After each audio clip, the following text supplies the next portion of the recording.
Well, good morning, everyone. I want to welcome you to the annual meeting of the Casselman Historians. This is a special day as we're gathered here, and it's a beautiful day.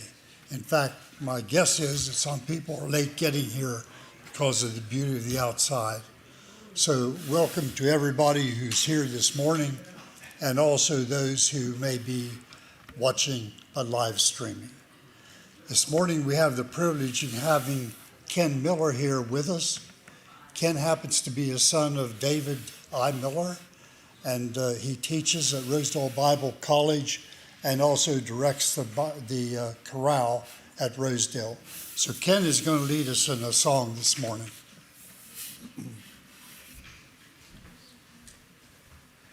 Good morning. If you want to grab a hymn book and turn to song number 200 or follow along on the screen, we'll sing I Owe the Lord a Morning Song. I think we can do all the verses. Just give it a go. If you can help join, that would be great. So I'm not singing solo by myself up here. Song number 200. I owe the Lord a morning song of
comes to your mind when you think of history.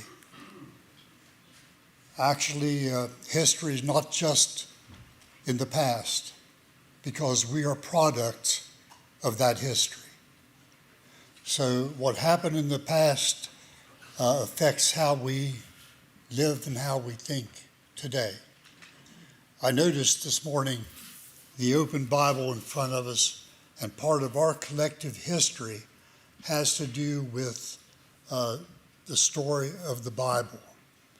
I remember a professor at Eastern Mennonite University in teaching Introduction to Theology, talking about the Bible and what it is and what it's not.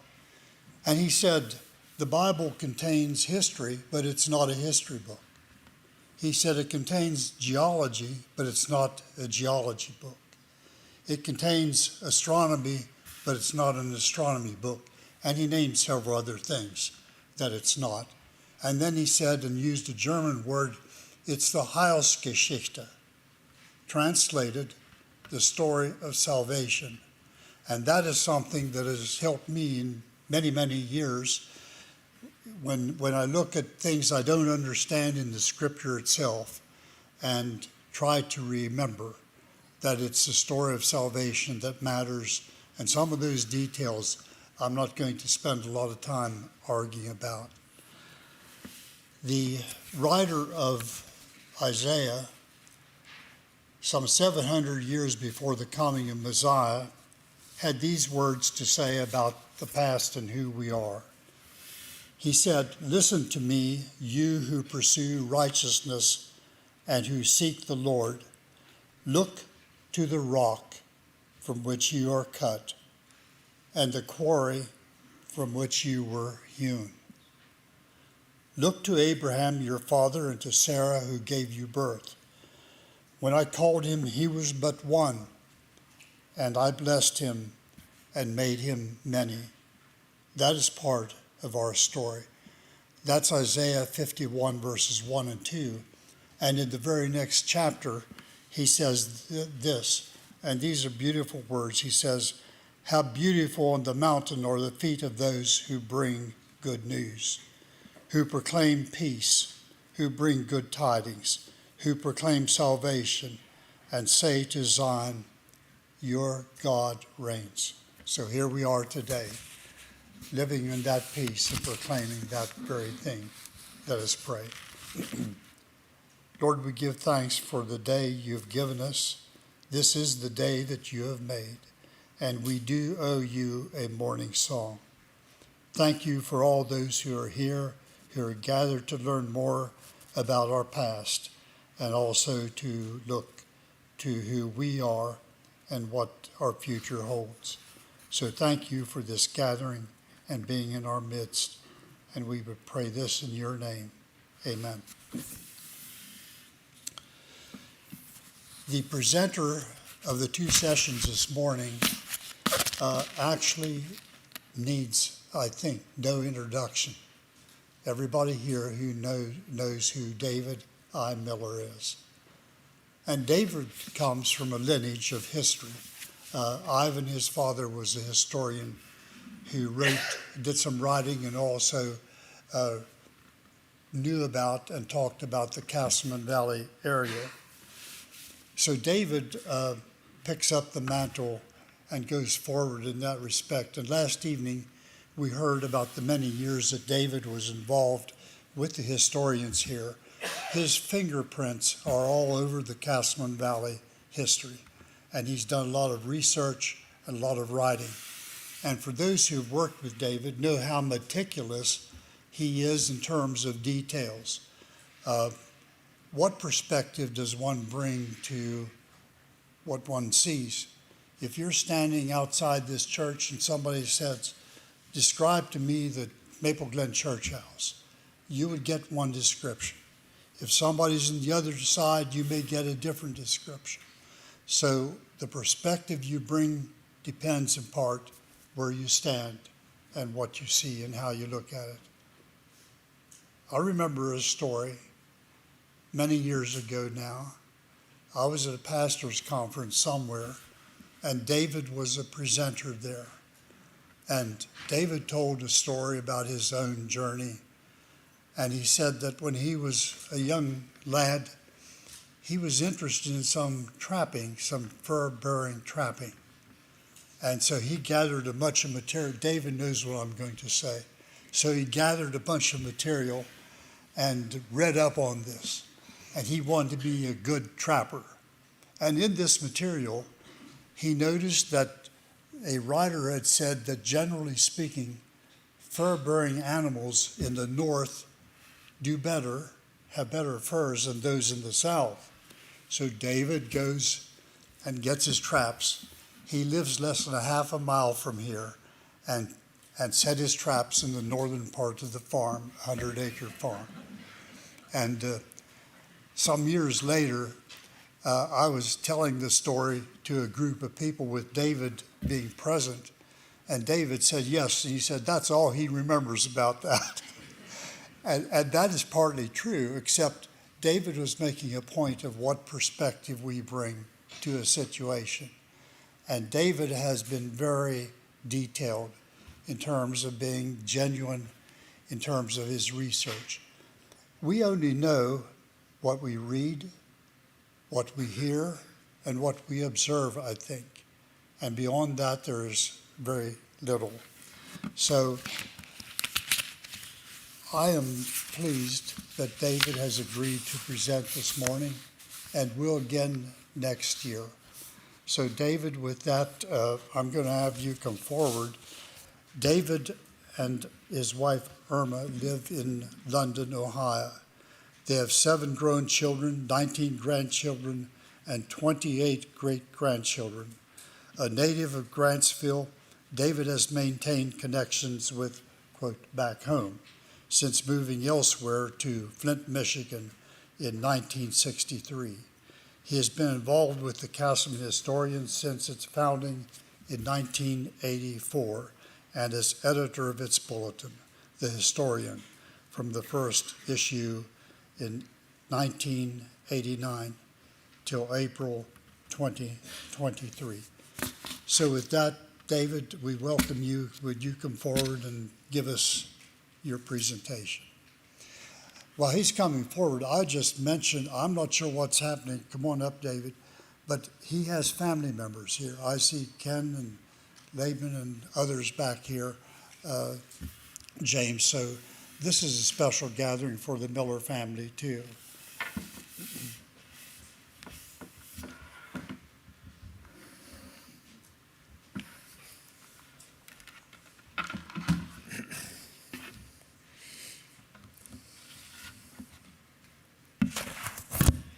Well, I am pleased that my wife Erma is here, and it's appropriate she has gained status so that she is entitled to a wheelchair this morning and can be wheeled around and just sit easy while others tend to her.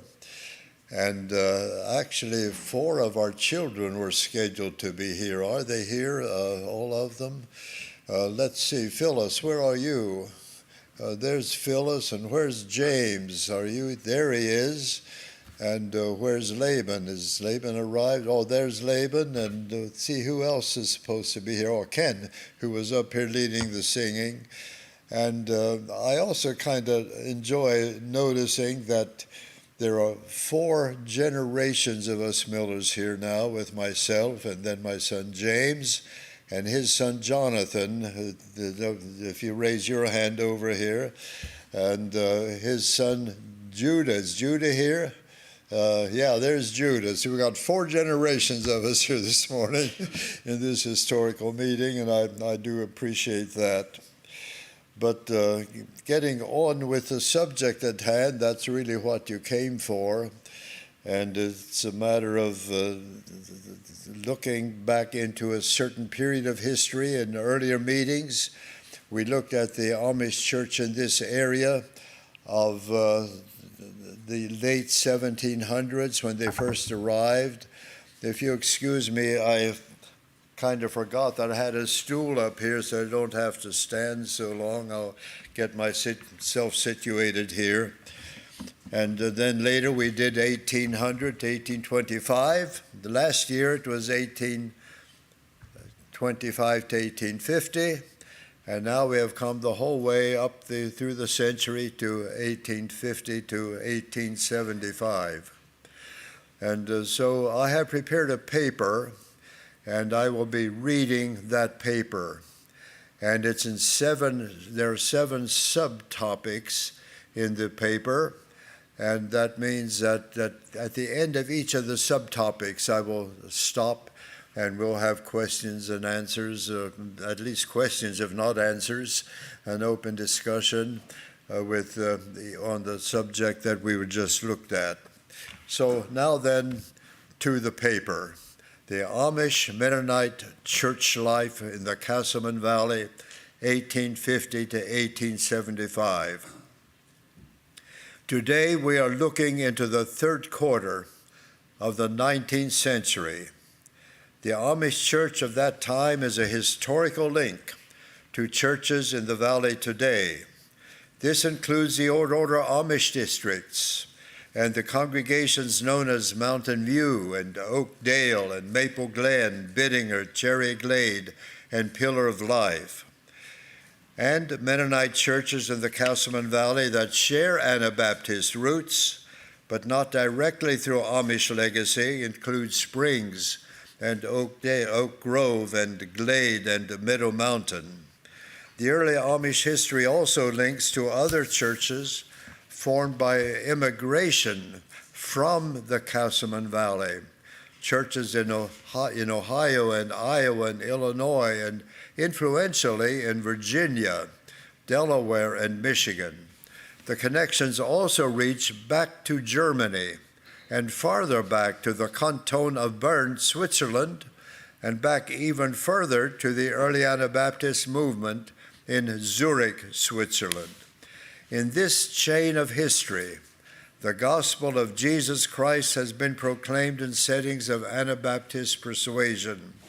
For some, it includes a genealogical history. Regardless, however, of family tree, it is a spiritual heritage. Today, we will attempt to roll back the curtain nearly 2 centuries to understand the Amish Church of the Casselman Valley in the period of 1850 to 1875.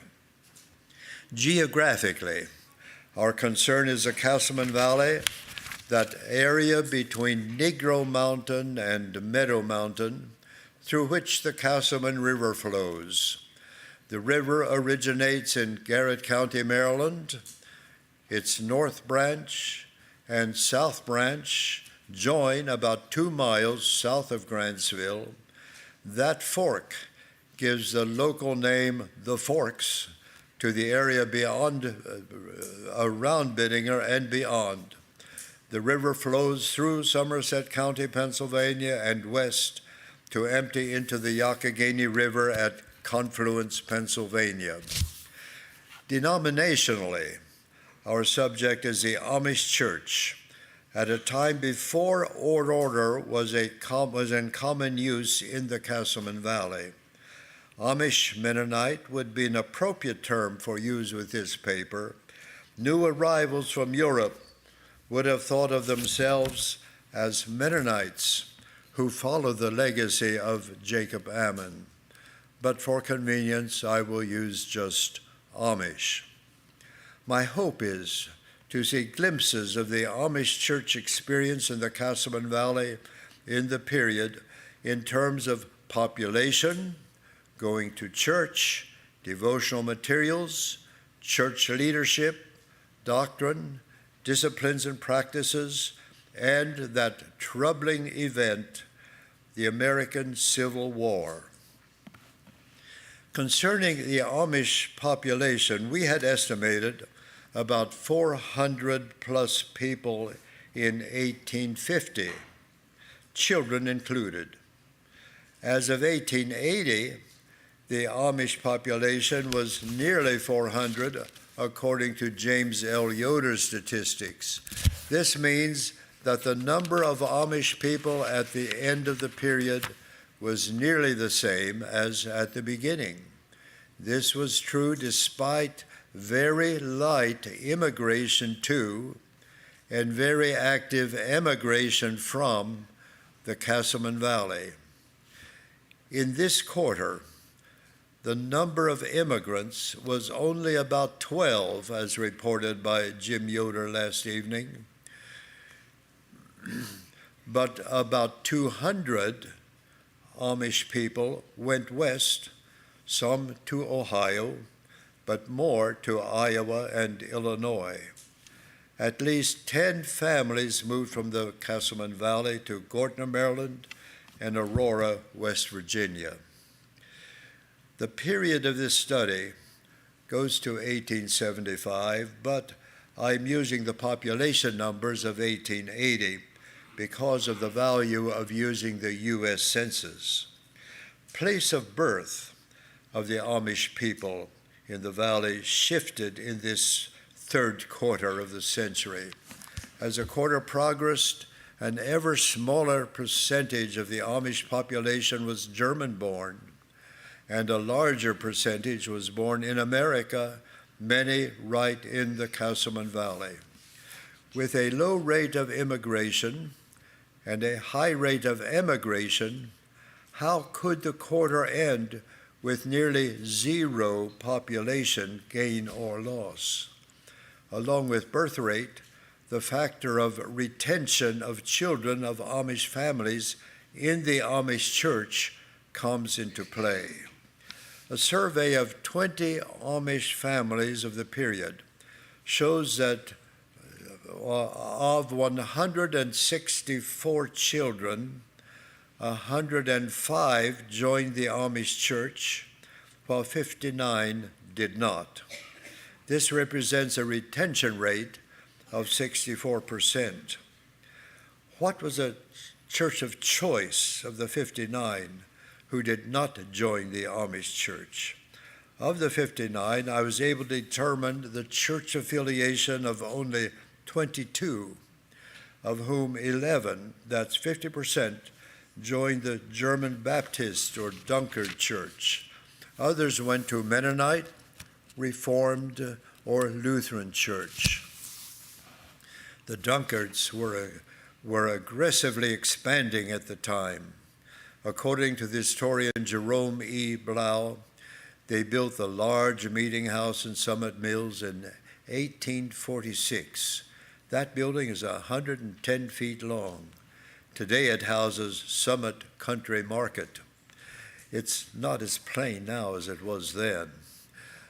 By 1854, the Dunkards had 5 meeting houses in the area, plus a meeting in a schoolhouse. By 1877, the Dunkard membership in Elk Lick and Summit Townships was about 600, actual membership, that is, not family population. According to the historian Sanford G. Shetler, the Mennonite congregation suffered decline during the first half of the 1800s, but after 1850, the congregation gained new impetus with the ordination of H. Blau, with other leadership in place. In 1874, 2 new congregations were formed: Oak Grove on Negro Mountain off Route 40 and Casselman Mennonite south of Grantsville. In the area of Casselman Mennonite, about half of the population was Amish. A trend of strong Mennonite growth was about to occur, but Mennonite appeal apparently had not yet matched the Dunkard appeal in the minds of some Amish-raised young people. So that is what I have to present on the subject of population. And now we have open discussion. I would invite your comments, your observations, and your questions. And if you have questions, we'll see if we can find answers. And I'm going to wear this hearing aid, hoping that if you speak into the mic, I can hear what you say.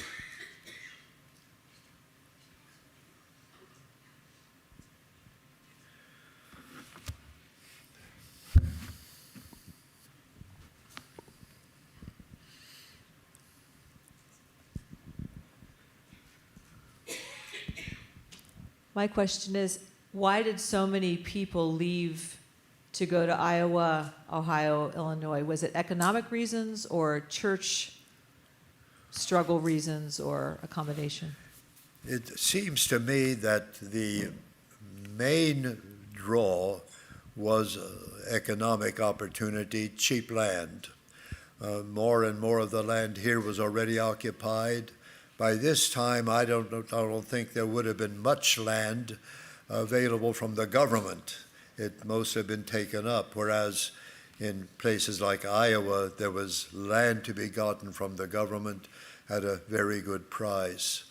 There could have been some other reasons at work too.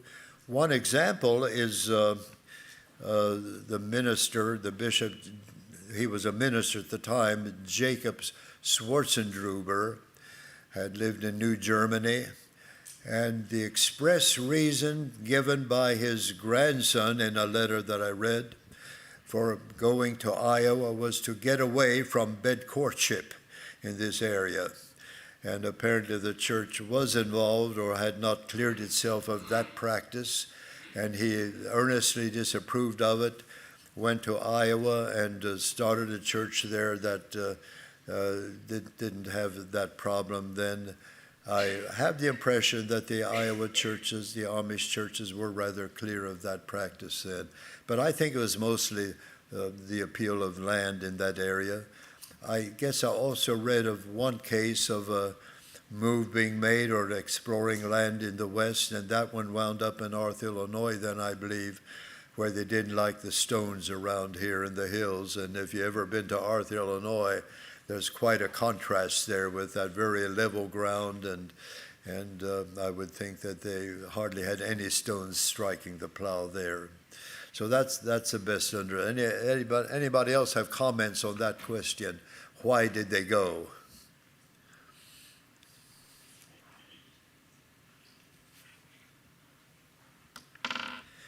Well, excuse me. Oh, here. Mm-hmm.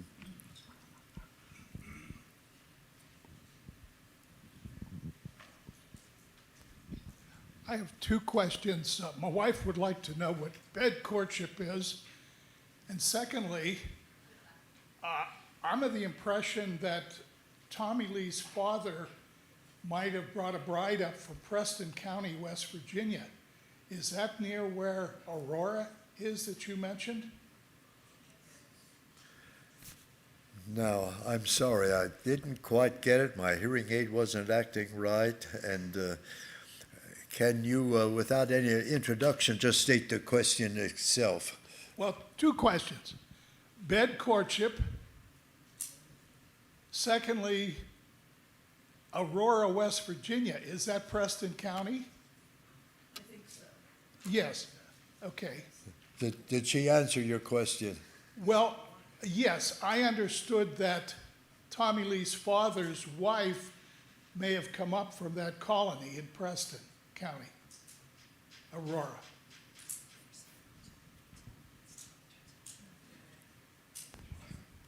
He is saying, he's wondering, is Preston County in Aurora, and Tommy Lee's wife, Tommy Lee's mother, Yes, I'm not sure which. he thought came from Aurora. If that's Preston County. And that, I think Aurora is Preston County. Does someone know for sure? I'm almost sure it is. There were other Amish people from here who went to Preston County also. The Slawbaws, spelled S-L-A-U-B-A-U-G-H, and others from this area also. So some came back though. Yes. So we know of somebody who left here because of the problem of bed courtship. What about the people here? What were they saying about it? What is it? And he is asking, what is bed courtship? He wanted to know, what is that? What is bed courtship? What is it? Okay, thank you. It's also referred to as bundling. And going back to the days of the cold log cabins when the settlers first arrived, and it's a practice was brought from Europe, not only by Amish but by others. It was preached against, I think, by the Puritans and so on, because it was a practice. So if a fellow wants to date a girl, takes her to the home, where will they go? And not a good place to sit and not comfortable. So they used the bed. And the story is that often they had a board between them. But I talked with one ex or former Amish woman who said she didn't see any board. And so I'm sure that was not consistently used. But not to justify it, but to understand it, I think it was sort of a cultural adaptation to provide a place for these people to be, but they were fully clothed except for shoes. And that's the description that John A. Hostetler, the Amish-raised sociologist, who wrote a book published by the Baltimore press, Johns Hopkins. He describes it being sharing a bed, fully clothed, but except for shoes, and apparently it being thought of as moral in that sense. And yet, I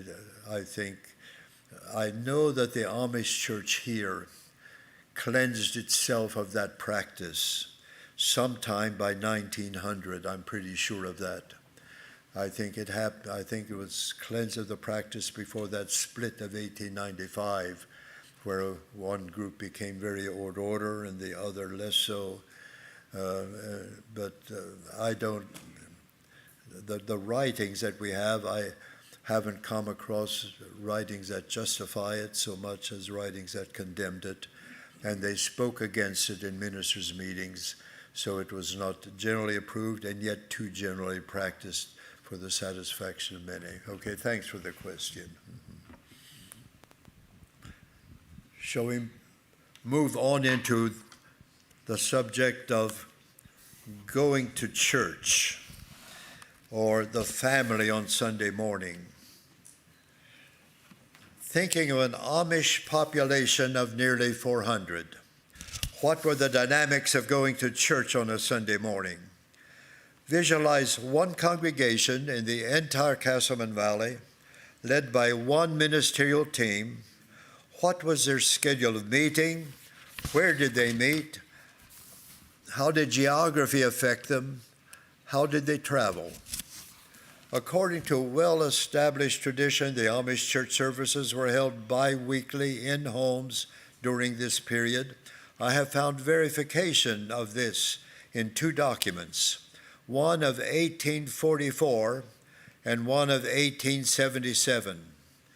The paper of 1844 states in part, as translated, quote, April the 28th, 1844, church services were held in the home of Henry Hostetler, and 14 days later in the home of Jacob Kinsinger, to be followed by, and here are 7 more names given. This list provides for church services every other Sunday for 6 months. A document of 33 years later lists places of services when the Castleman River Church peaceably formed 2 congregations, one in Pennsylvania and one in Maryland.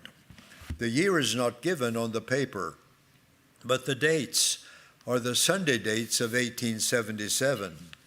This document also lists church services bi-weekly in homes. Meeting in homes was an arrangement until 1881. The homes of the Amish were stretched from one end of the valley to the other. According to Jim Yoder, the family of Henry Hostetler III lived near Myersdale on Rockdale Road near Johnson Road. The Daniel Hostetler family lived south of Biddinger on Rock Lodge Road by Mosser Road near McHenry. They were separated by 32 miles, as measured by today's roads. Even when a meeting was at a central location, such as Springs, some families would have needed to travel 15 miles to church. And many roads in those days were in bad condition. In 1877, 6 gentlemen traveled from Frostburg, Maryland to Deep Creek to fish. They left Frostburg at 1 o'clock in the morning.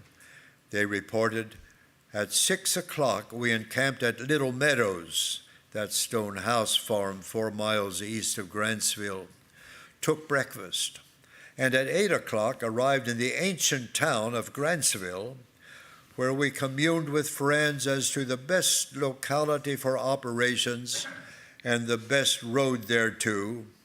It was settled that Deep Creek was the stream and Oakland Road the route. We set out.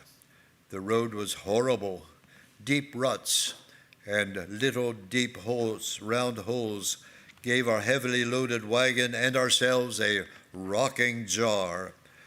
At 12, we dined at Widow Beach's, 12 miles south of Grantsville, and at 5, went into camp 20 miles south of Grantsville. Widow Beachy is identified as Mary Beachy.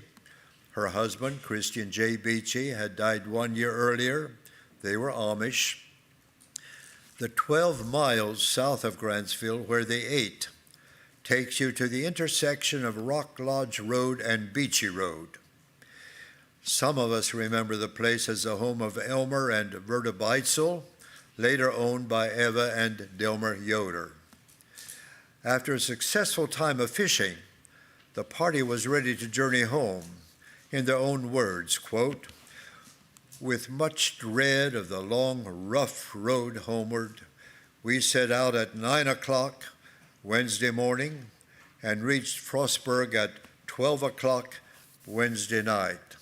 The rough roads they dreaded for the return home would have been basically the path of present-day Rock Lodge Road and State Route 495 through Bittinger to Grantsville, and Route 40, the national road from Grantsville to Frostburg, roughly 34 miles. The same newspaper of 1878 describes the national road as on a downward course to ruin until can only be distinguished and identified by the cast iron mileposts and arch bridges. If travel on the roads such as the National Road and Route 495 and Rock Lodge Road was a great challenge in 1878 and earlier, we may assume that the local roads would have been an even greater challenge and that they were better suited for walking and horseback than for wheels. The buggy was not then yet a common vehicle in the countryside. The advertisements in the Frostburg Mining Journal of June 1, 1878, do not include advertisement of buggies. Alvin J. Miller, speaking here at Maple Glen in 1960, gave a similar picture of the local situation even later in the century. Historian Leroy Beachy has observed that many pioneer situations, if you went to church, you walked or rode horseback. These conditions are reflected in a letter by Bishop Jonas Beachy, written to his son Daniel in 1867. Jonas was living on Kaiser's Ridge then. He writes, "Last Sunday, church services were here at Jacob Brenneman's, that is at Bittinger, and I rode over there and my horse fell with me and threw me." Note that Jacob was not riding in a buggy. Jacob wrote further, "No one from down there was in church. Church was held at Bittinger. Down there referred to Grantsville." This was in February, and Jacob notes further, "I have not yet seen Joel," referring to Bishop Joel Beachy, who lived just a half mile down the road from here, "but I think so long as the weather remains inclement as it is now, it has been stormy and cold and ugly, it would be difficult for one to come up, that is, come up from Grantsville to Bittinger." If every one of the Amish homes in the area did show up at a church service, could the homes have accommodated them? We could visit a house of the period, located on Negro Mountain Road. This is about 1 mile south of Summit Mills. This house was built in 1843, was occupied by Isaac and Mary Beachy Yoder. 100 years later, it became the home of Paul and Neoma Yoder. Those of us who remember this house can imagine the difficulty of an entire Amish population crowding into it. On a personal note, I was born in that house, but not back in 1843. It was a little later. Another house of the period is located on Frank Brenneman Road at Bittinger. It was built by minister Jacob D. Brenneman, who lived there from 1856 till his death in 1880. Church services were held in this house. It is a stretch to think that the entire Amish population met there at one time. Since services were held bi-weekly and alternated between north and south, many attended mostly when church was nearer their homes. Some families would have attended services once every month as a general pattern. So that's what I have on the family on Sunday morning or going to church. What are your observations, your corrections, your additions, your questions? I hope I can get this to work and my ears to behave a little better.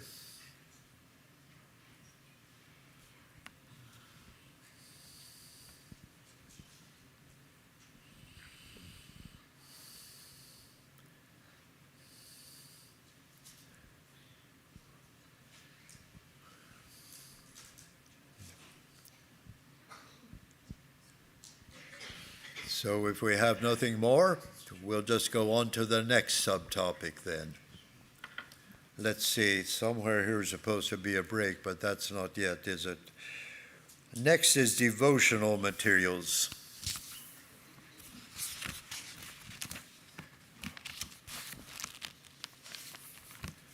If you excuse me, my finger's a little dry. I've got a little thing here to put on my finger so I can make these pages more easily. I should have done that while I was waiting for your questions.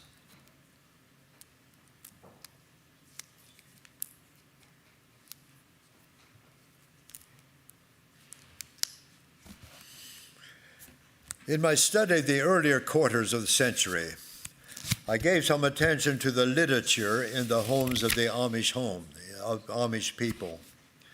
That same body of literature seems to have prevailed in their homes in this period of 1850 to 1875. There was Martyr's Mirror, Menno Simons and Dirk Phillips, Dordrecht Confession, and devotional books such as Geistliches Lustgartlein, published first in 1727. The title conveys the idea of a small garden of pleasure. Ernsthafte Christenpflicht. The title refers to the duty of earnest Christians, a 1739 publication. Goldene Äpfel in Silberschalen, Gold Apples in Silver Bowls, a devotional published first in 1702. 3 new publications appeared in this quarter. First, a different songbook for use in church services. The Asbund had been the hymnal of the Amish back in Europe, in Berks County, and during the first 100 years in the Casselman Valley. But in 1871, the River congregation adopted a smaller book, Unparteiische Liedersammlung, non-partisan collection of songs. This book was published first in 1860, so it was a relatively new book in 1871. But the songs were largely from older sources, including the Asbund and Reformed hymnals and other sources. The foreword in this new hymnal states a reason for its publication. As translated, it was deemed appropriate to compile a songbook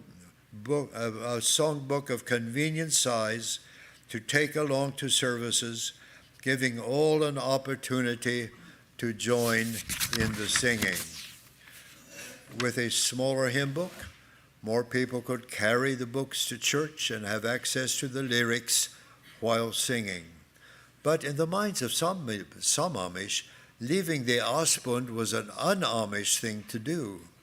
Sem Miller, an Amish bishop in Ohio, had visited the River congregation after the smaller songbook was in use. He wrote, It bothered me so much that the old songbooks were disliked. We know that such songs and prayers were written and composed by our old martyrs in the dungeons and prisons. Sem Miller was not alone. His objections apparently represented the thoughts of many Amish leaders in other areas. Even today, most Old Order Amish congregations use the Ausbund, resulting in a demand for 10,000 copies to be printed annually. But Bishop Joel J. Miller responded to Sem Miller's objections with an explanation of the River congregation's decision. After noting that the change occurred not under his own administration, but that of the earlier Bishop Jonas Beachy, Joel commented, quoting Joel J. Miller, "Why should songs be regarded less highly because they are taken out of a larger book and bound into a smaller pocket-sized book? Ein unparteiische Liedersammlung. Even though other songs are included that which are not found in the larger books. So I believe that all of them are spiritual songs which point to God and Christ." Joel's response to Sem had the support of his fellow ministers. The letter was signed by Bishop Joel Beachy, Jacob S. Miller, Moses D. Yoder, and they did not offer any revisions. Sie hatten nichts daran zu verbessern.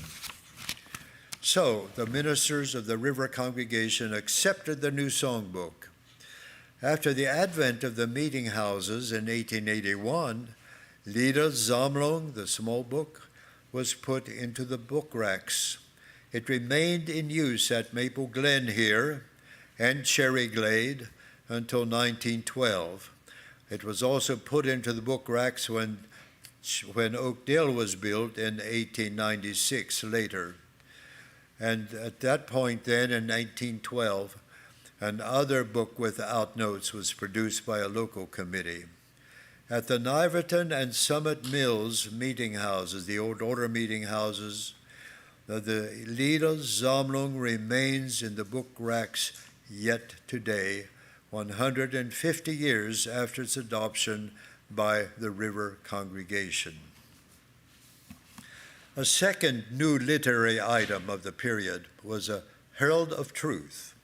It began publication in 1864 in both English and German. It was based first in Chicago and then Elkhart, Indiana, edited and published by John Funk. This was a Mennonite periodical that eventually reached out to Amish churches. But Herald of Truth carried limited interaction with the Cassleman Valley in the years of this study. In scanning the issues of 1864 to 1865, I found no articles of Casselman Valley origin and no news releases of Casselman Valley focus.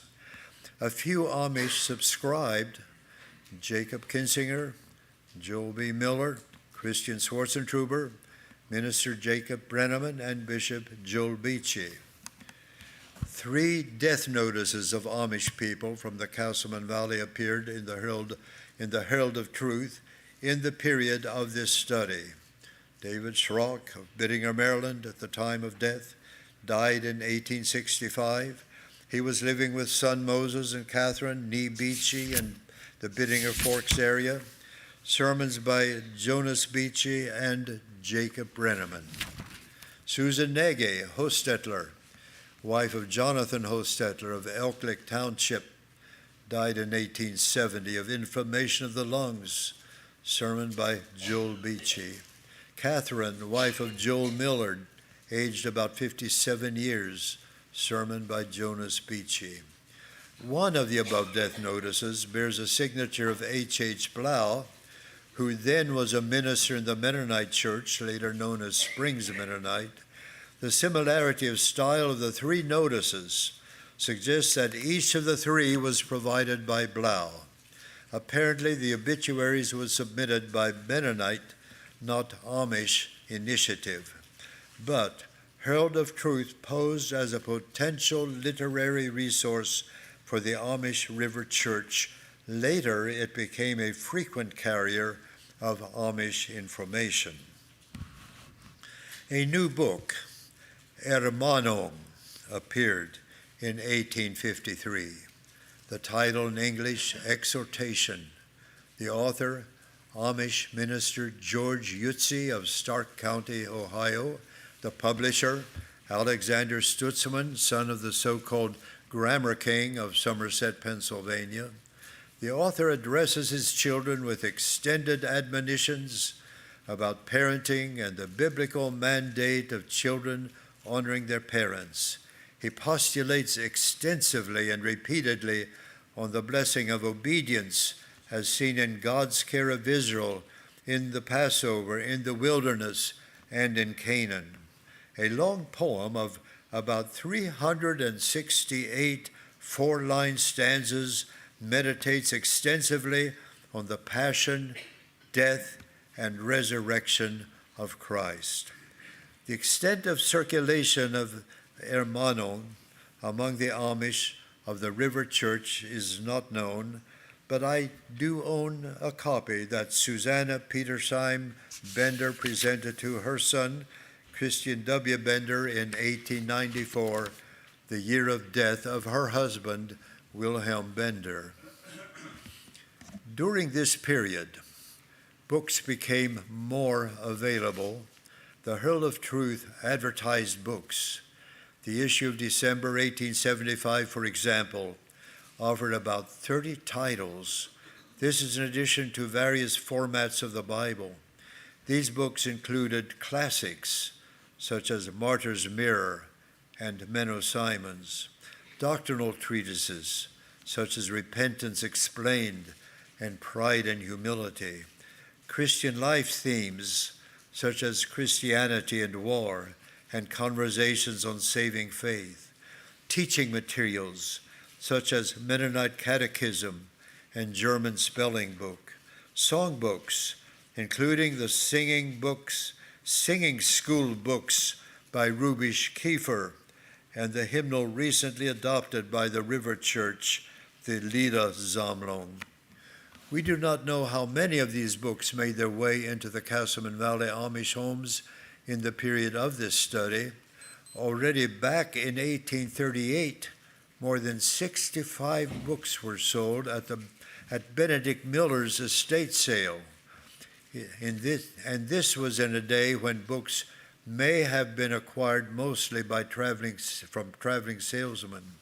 But as a Herald of Truth began to make its way into the homes of the River Church, the offering of books to be sent to their post office addresses must have resulted in additional literature making its way into the Amish homes. Well, that's what I have on that subtopic of devotional materials in the Amish homes, and I'd like to hear some more information that you know, or observations you have, or questions you have.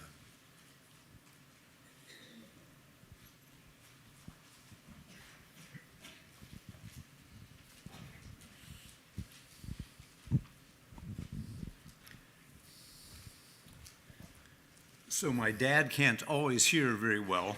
He can read lips quite well. So if you ask the question, I'll rephrase it. He'll look at my lips. He'll get the question. So. And he's one that listens. I would be curious to hear a little bit more about the nonpartisan songbook. What made it nonpartisan, and why was there a need to have a nonpartisan songbook?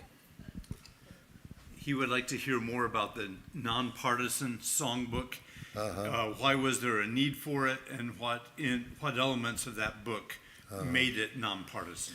Well, if you notice, did the slide show a picture of the big book and the little book? That gives you a comparison of the two sizes. And you can imagine what it's like to have a book this thick to carry along to church. I don't think that they collected them in boxes and then distributed them at that time and meeting in homes. And I have an idea that that was a big factor, was simply the size of the book. There could be another factor too, and I have not heard it said that way, and yet if you think of the letter that Joel J. Miller wrote back to Miller in Ohio, when he said, these are songs, these are spiritual songs, and I wonder if they were interested, first of all, the publication of the book. I think there was interest in having more songs that we might call of a gospel nature, and yet they took many songs right from the Osbund, and as well as borrowing from the Reformed hymnal. And I think the short answer would be the size of the book and maybe some interest in a few more songs that are not so much a recital of history past from the Dudgeons. That's the best answer I can give.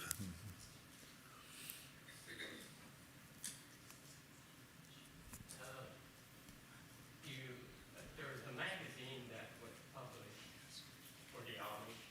It was not a spiritual or devotional, although it had some devotional or spiritual article. And that's the budget. Do you have any information on when that started? Was it used in the Casselman Valley? So he is saying there's a magazine that started that had just information in it and some spiritual input called The Budget. And his question is, was that used in the Casselman Valley when, or was it ever? When did the Budget begin publication? Somebody know? I don't think it was existence yet in this period, but I do think that it was read by the Amish people here and by Mennonite people here, especially by Mennonite people with Amish backgrounds. I think it was very much used here. But when did the Budget start? I don't think it was this early. So that's the best answer I would have. That was my question too. When did it start? Oh, okay. I don't know that answer offhand, but I would think the Budget would have started sometime after 1900 is my guess. We have an answer there. Google says that the budget began publishing in 1890. What is the answer? 1890. 1890. Okay. And it would be interesting to know, maybe next year we can go into answer that question then. I have just maybe a clarification on the Liedersammlung. Uh-huh. Our congregation still uses that as well. We use the Liedersammlung has 2 editions, and we use the newer one, which has more songs in it. It's called the Gingerich-Buch. Uh-huh. And the unparteiische part of it, the nonpartisan, there's several Lutheran hymns in our book. One of the Lutheran hymns that they have is Liebster Jesu, wir sind hier, which is a very common song that we sing Sunday morning. So I wonder if that isn't part of the nonpartisan, because it's just not Anabaptist hymns, but there's about 30 Lutheran hymns that are in that book as well. Mm-hmm. So would you be suggesting that what's on the racks at Narverton and Summit Mills is not the exact same edition as we had back here in the 1870s? It might be, because they probably have the older edition. I think what they use here is the older edition of the Liedersammlung, and in Oakland we have the newer edition. Yeah. I did check with Benny C. Yoder to be sure that I'm correct in my statement here, and he said, yes, they do have the Liedersammlung, but we didn't, they don't have the original copies anymore. They would have had to replace them along the way, of course. So it could be that there's some some additional songs added. Yeah, okay. Thank you.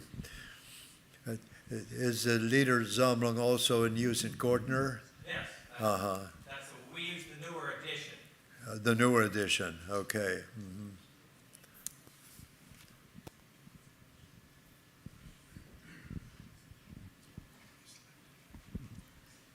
This is not, this is not exactly a question, but I just thought maybe this would be a footnote that some people might be interested in. I found it extremely fascinating that the Ausbund was started in the 1500s and has been in continuous church use up to the present day.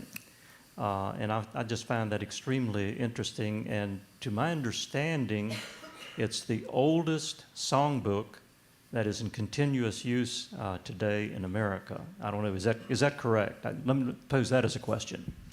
Yeah, I think that's undisputable that the Ausbund is the oldest songbook, hymn book in existence, how to say, in continuous existence since that early date in the 1500s, yeah. And you can sort of see from a more order perspective why giving that up. I found it interesting when I talked with an Amish brother from this area about this change in 1871. He made the comment, so we lost the Ausbund in 1871, he said. And I wondered, did he feel they really lost something or did they gain something, how he felt about that. But many churches throughout the country, ordered Amish churches, are still using it. During this time period from 1850 to 1875, was the Amish church encouraging its members to read the Bible on a regular basis? And did a time come when they were encouraged simply to listen to the interpretation of ordained ministers rather than read the Bible for themselves? Can you give me a short version? Sure. From 1850 to 1875, were the Amish bishops encouraging people to do their personal reading of the Bible, or was it leave that and the interpretation to the leadership? I don't know if I have the answer to that question. I know what I'd like to answer, but I do not know the answer. But we do know that there are situations in some ultra-conservative Amish places where where leadership is actually fearful. If the people read the Bible too much, they think they'll know more than the preachers do. I don't think that exists in this local Amish community here at all. And I don't believe it, and I doubt that it existed back here either, but I don't really know. I don't have documentation to say that they were encouraging, but I would guess they did. But I am confident from what I know of the Amish people here, my interactions with some of them, that they do encourage. Curtis, would you have something to say about that? Well, I would say from knowing the congregation here, I mean, we're down in Oakland, we're New Order Amish. So that type of thing is very much encouraged.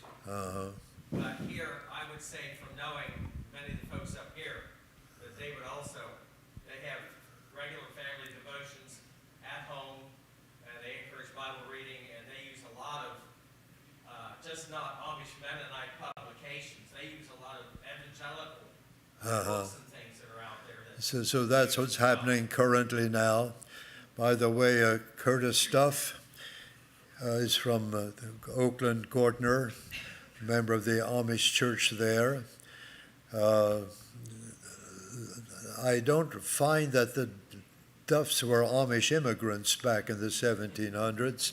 Curtis grew up in Columbus, Ohio, I believe. Is that right? Which high school did you go to there? I went to Grandview Heights High School. Okay. And so it's a real privilege to have you with us and to add a new surname to the community. Is it break time, perhaps? According to the schedule, it's break time. 10 minutes, we're a little bit past the time for break. And then there's another break at 10:40, I think. So just a brief break, and then we'll reconvene. So we're having break now. Mhm. Thanks for helping out. That's the way we need to do it.